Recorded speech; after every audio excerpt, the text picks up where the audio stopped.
On the one, on the two, and Welcome back to the BFAM. Today we're gonna make some really great food for you. Whole lot of food.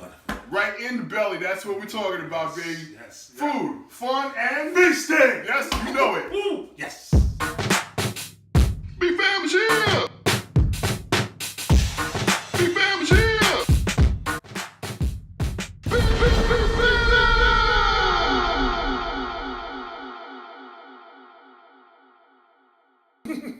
What's today's recipe? What are you cooking today, my brother?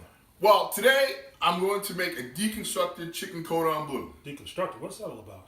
Well, you can't just have chicken cordon bleu the regular way. I personally am not a big fan of the crispy crunchies on the outside of chicken cordon bleu. Okay, so you know how the people like to deep fry it. We've already done a lot of deep fried stuff. I know about that. So this time I'm going to change it up a little bit. All right. Instead of using ham, What you gonna use? I'm gonna use prosciutto. Oh, hello. Instead of sticking the prosciutto in the middle, What? I'm gonna put the prosciutto on the outside. The outside. On the outside. You That's do that? it. Yes, I can. Alright. Instead of having cheese in there, Yes. I'm gonna make What you make? a nice cheesy sauce. Oh, I be loving Using some sauce. two cheese. Two cheeses. Two cheese. Oh, That's it. Mm. We're gonna lay that on top, and then you know what I'm gonna do? What you gonna do? Tell me. I'm gonna make a crisp. Crisp? A chicken skin crisp. Chicken skin? You know I love some skin. That's it. And it's gonna be crispity, just like the other things, except for not all that's what I'm crunched talking up. about. A nice little crunch to it. Oh, yeah. Nice crunch, nice Yes, crunch. yes, So yes. deconstructed chicken Yes. cordon bleu is what today's recipe is. You are all in for a nice treat. Yes. Yes. Now, I make chicken cordon bleu a little bit different than other people make chicken cordon bleu. Explain, please. I don't like to use the breadcrumbs. No more deep frying. Oh, really? Well, I mean, I could do that, but why? No. Why? See, we're different. Gotta do things differently. Well, yeah, I wanna bring in a little bit smaller, nicer presentation. Okay. Okay. So what I've done is you got to go to the store and you get some chicken thighs. Okay. Right. Yeah, I know. Normally it's white meat chicken. Yeah. But the secret's in the brown, as they say. So we use a little bit of dark meat chicken. You want to get the dark meat chicken that has the skin on and the bone in. So all you have to do is just debone it. It's like 2 or 3 nice wipes. Okay. No big deal. Now I'm gonna be touching the chicken. So you just take the bone out. Right. You want to have the actual skin on, so you can take the skin off. So you can use this to make the crisp later. Right? You just take the skin off. Just stick your finger in here. Get the skin off. It comes off nice and easy. It can come off nice and easy. You pull a little bit. No big deal. Get that skin off until it comes off just like that. There we go. You get this little bit of skin. I know this doesn't look fantastic, but it is tasty. Very That's tasty. the best part right there. That's Then skin. you're gonna just lay it down. All right. Put a little bit of seasoning on there. I normally like to use something like thyme, a little dry thyme, Okay. a little bit of rosemary, right? And just lay it on a sheet tray like this is, and cook it in the oven at 450 For how long? until it's crispy. Okay. Of course, it's going so it's crispy, right? No flipping, none of that craziness. Crispy, not burnt. Crispy, not burnt. That is the difference. It's a huge difference. Immediately once it comes out, you can put a little salt on it, and then it should come out something that looks sort of like this. Oh, that's good. See, I'll try it now, but we need it for later. Yes, Oh. yes. I would definitely let you try it now, but we definitely need it for later. So, next step is obviously we're going to get the prosciutto out and start doing that. Okay, so the next step would be to season the actual chicken that we have here. So I'm just going to season it all at once. Oh, give it some flavor, huh? Yeah, give it some flavor.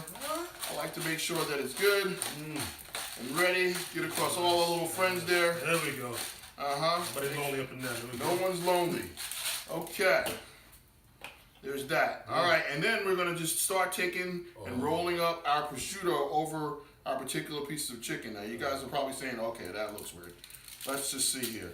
Roll the prosciutto roll the chicken onto itself, and then roll and lay prosciutto on top of the chicken.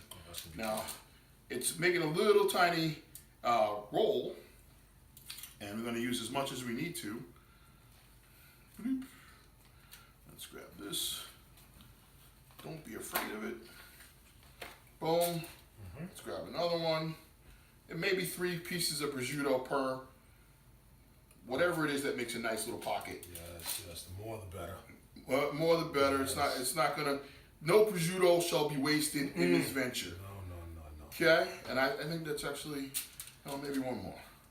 Just because we can afford a little more prosciutto, yes, right? What do you yes, say? yes. A little extra salt. 3 per piece. I'm liking the way you're doing this. Yeah. Yes.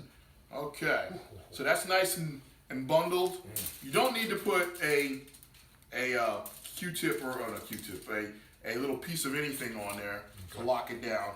Just roll it onto itself and put the seam side down. That way, when the chicken is cooked, it's going to be baked. I'm not sure how many points this would be on Weight Watchers. Don't count. What? Don't count. But all I can say is it's going to be delicious in exactly the way you want it. Here's one. Yes. Get some more in here. Yeah, that one. I just wanted to do 2. I can get rid of that voice. Boom. There we go. Right?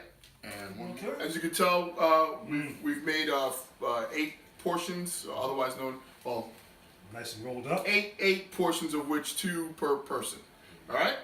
Set preheat the oven to 350. Okay. You're gonna stick the nice little bundles in the middle. This is gonna be good. 350. No additional oil. The crispiness will come from the actual product of prosciutto. We are going to make a roux for starting a bechamel. Okay. Bechamel is basically a creamy sauce, and it's really, really simple to start with the roux. You just want to get some butter. In this case, it happens to be 2 tablespoons of butter, Okay.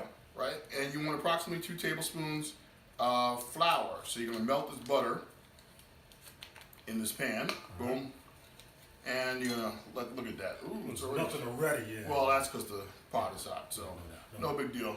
And we're gonna start with some. I'll put 1 tablespoon in, and we'll feather in some other ones. Bloop. Start that off. Okay, all right. So we're melting some butter. So Jerome, what do you use this roux for anyway? So we're making basically roux is like a thickener for a sauce. Okay. Okay, it just gives a little bit of body, a little thickness, so that at the end you can have a nice, beautiful, silky smooth sauce. Okay. So you want to get this butter melted down. I'm going to add the rest of the flour and cook that down. You don't have to see that. Flour going in.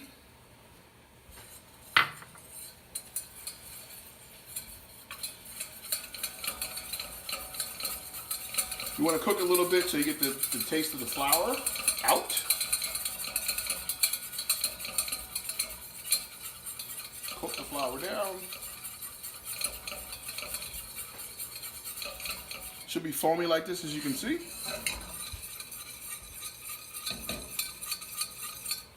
Okay.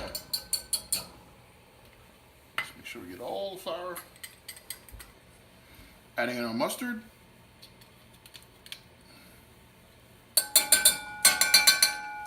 Put a little mustard in for a kick and mix that in. Cook a little bit. Should sort of look like this. You're gonna add in your milk or your heavy cream. I like heavy cream for this. It's about a cup.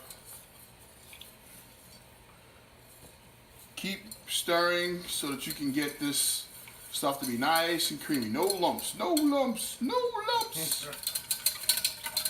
Never want the cream or the milk to be bubbling. You can go just a bubble, but never go over bubble. It's gonna start to thicken up here. And as it's doing that, you're gonna add in some more.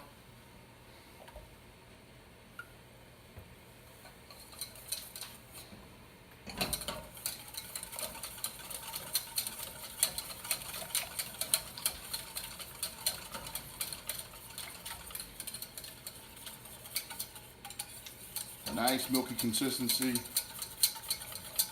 Are you looking for like a thick cream or lighter on the lighter side? Oh, it's gonna be a nice thick cream. Okay. You want to be able to know that this is a cheesy There sauce. we go. Cheesy sauce. Yes, yes. Because we all know we like saucy. Yes. Yes. And the most important part about the bechamel sauce Is? the cheese. Oh yes, all about the cheese. We have Gruyere, and the Jarlsberg. Galsberg. Okay. Yes, that's right. So we have these beautiful cheeses. One's a Swiss cheese, little baby Swiss, and one has just a little bit of a bite closer to a cheddar.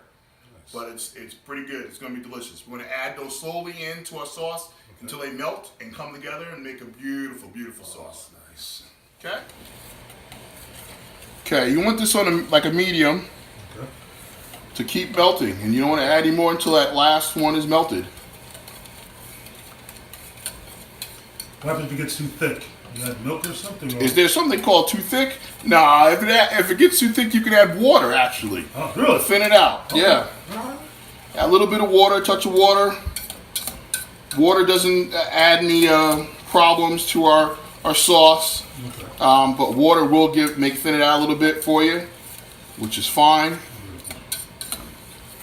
You know, it won't add any extra fat, which is what will happen if you add too much milk. Okay. Just want it to melt, melt, melt. It's gonna be real cheesy. Mm-hmm.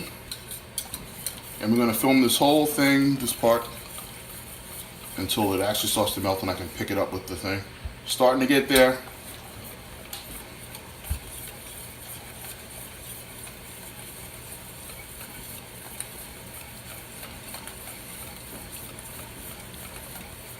I can feel it. Look at that.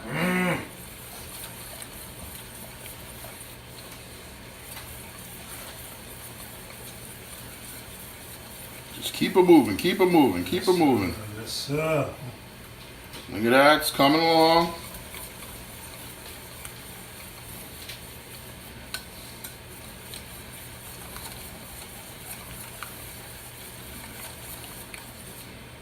Mmm.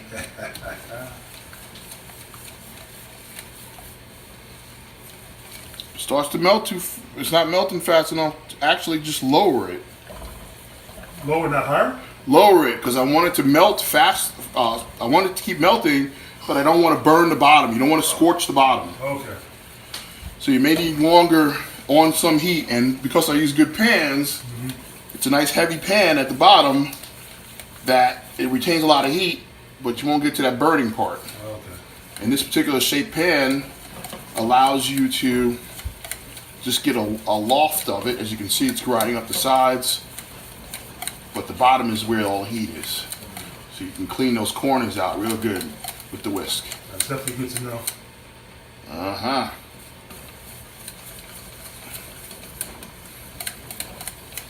Alrighty.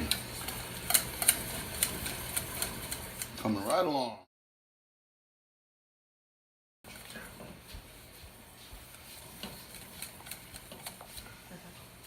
Okay, by looking at it here, I'm almost ready to taste, but I think I need a little bit of pepper. So I'll add a little pepper.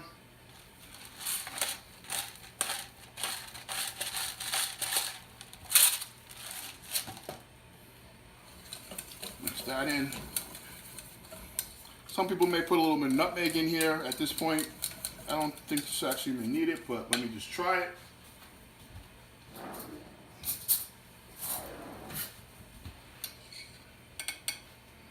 Actually, let's see what the consistency is. That looks good. It's perfect. Ta-da! Check on this. Ooh, Looks pretty good. Looks really good. Oh my god.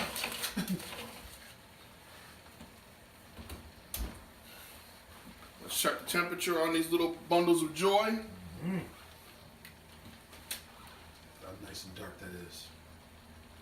We got 172.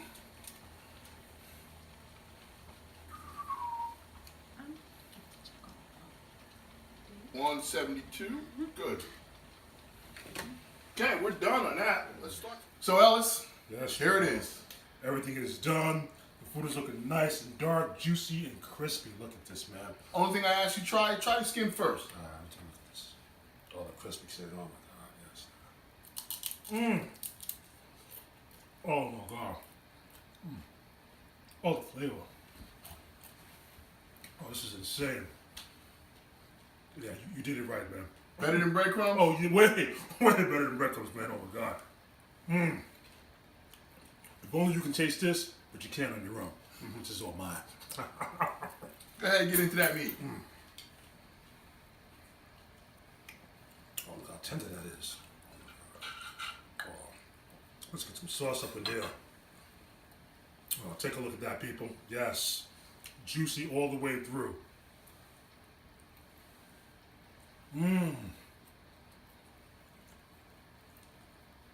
How can prosciutto on the outside because there's so much different, like a way different flavor, and it tastes so good. Mama, taking my bite, my brother. Dude, it's your world, man. You go right ahead. Thank you. Oh, look at that.